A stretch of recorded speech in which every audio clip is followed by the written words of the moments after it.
वचन में लिखा है कि परमेश्वर ने अपने कामों को खत्म किया और 7वें दिन विश्राम किया, जिसे उसने सबत का दिन ठहराया। और उस सबत के दिन को परमेश्वर ने कहा तुम आराम करोगे। गॉड ने कहा रेस्ट करो, और खुद रेस्ट की। जबकि परमेश्वर थकता नहीं, वो हाफता नहीं, वो कमजोर नहीं होता, उसकी एनर्जी कम नहीं होती। लेकिन इसके बावजूद उत्पत्ति 2 उसकी 1 से 3 आयत में लिखा यूं आकाश और पृथ्वी और उसकी सारी सेना का बनाना समाप्त हो गया, और परमेश्वर ने अपना काम जिससे वो करता था 7वें दिन समाप्त किया, और उसने अपने किए हुए विश्राम से काम से 7वें दिन विश्राम किया। और परमेश्वर ने 7वें दिन को आशीष दी और पवित्र ठहराया, क्योंकि उसमें उसने सृष्टि की रचना के अपने सारे काम से विश्राम लिया। रेस्ट एक ऐसी चीज है जिससे शैतान फाइट करता है। डेविल अपना पूरा जोर लगा देगा आपकी रेस्ट के साथ फाइट करने से।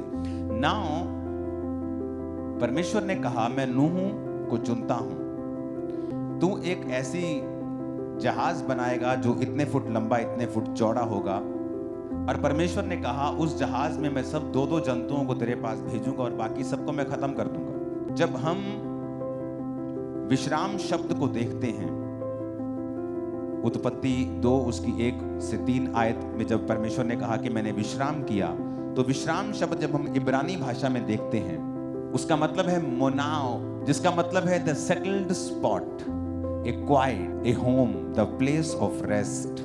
और जब परमेश्वर ने नूह को चुना कि मैं तेरे द्वारा नई सृष्टि पैदा करूंगा, तू, तेरी पत्नी और तेरे 3 बेटे और तेरी 3 बहुएं जो हैं वो पूरी सृष्टि को पैदा करेंगी, क्योंकि मैं सबको मिटा दूंगा।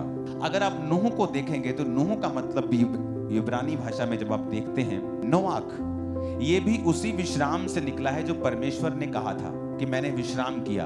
उसका मतलब था मोनोआख, इसका मतलब है नुआख, उसका था मोनोआख। यानी जो नूह है वो विश्राम, उसका मतलब था रेस्ट। नूह का मतलब है रेस्ट। यानी जीसस ने, यहोवा पिता ने उस व्यक्ति को चुना जो रेस्ट में था। रेस्ट में, वेरी इंपॉर्टेंट।